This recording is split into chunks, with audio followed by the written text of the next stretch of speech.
Panorama group, जो सोचता है वो करता है। आपके अपने सपनों का आशियाना।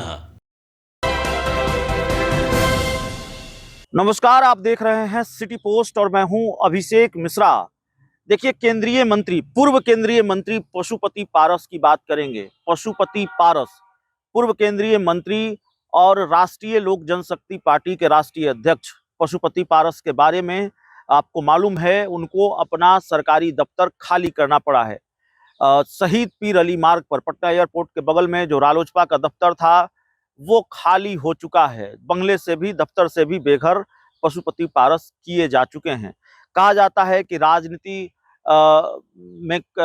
में निर्ममताओं का शिकार कई बार नेताओं को होना पड़ता है। तो ऐसी ही एक राजनीतिक निर्ममता का शिकार हुए हैं पशुपति पारस। और जिस तरीके का खेल उनके साथ हुआ, या जो जिस तरीके से झटके पर झटके उनको लगते रहे हैं, जाहिर है पशुपति पारस को शायद इसकी उम्मीद नहीं रही होगी। सीट छिन जाएगी, बंगला छिन जाएगा, दफ्तर छिन जाएगा, इसकी उम्मीद शायद पशुपति पारस को नहीं रही होगी।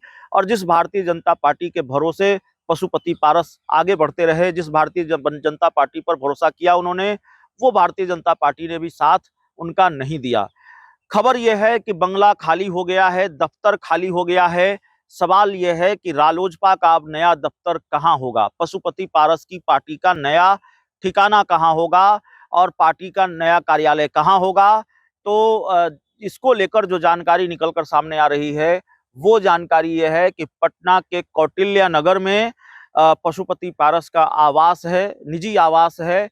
और निजी आवास के परिसर में ही, निजी आवास में ही पार्टी का दफ्तर बनाया जा रहा है। जो जानकारी निकलकर सामने आ रही है, काम शुरू हो गया है और पार्टी का काम फिलहाल कौटिल्य नगर से ही चलेगा। हालांकि पशुपति पारस की पार्टी लगातार ये मांग कर रही है कि हम एक राज्य की पार्टी हैं, हम एक क्षेत्रीय पार्टी हैं, इसके लिए हमें सरकार की तरफ से पार्टी दफ्तर अलॉट किया जाना चाहिए।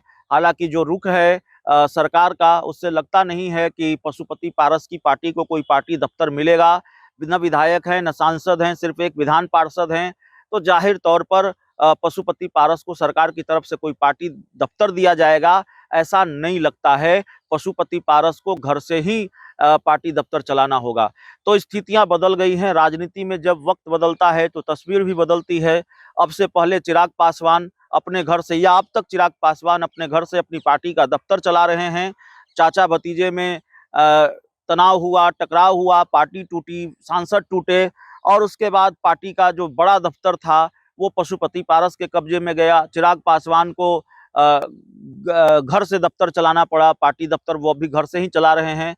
लेकिन आने वाले दिनों में तस्वीर बदली हुई नजर आएगी। चिराग पासवान को वो दफ्तर अलॉट हो सकता है जो दफ्तर पशुपति पारस ने खाली किया है, और चिराग पासवान पार्टी दफ्तर से पार्टी को चलाएंगे और पशुपति पारस घर से दफ्तर को चलाएंगे। ये बदलाव आया है पशुपति पारस और चिराग पासवान के नसीब में, कह लें, या पशुपति पारस को जो झटके लगे हैं उसके बाद उनको अपने घर से पार्टी का दफ्तर चलाना पड़ेगा। इस पूरी रिपोर्ट में इतना ही। बहुत बहुत धन्यवाद।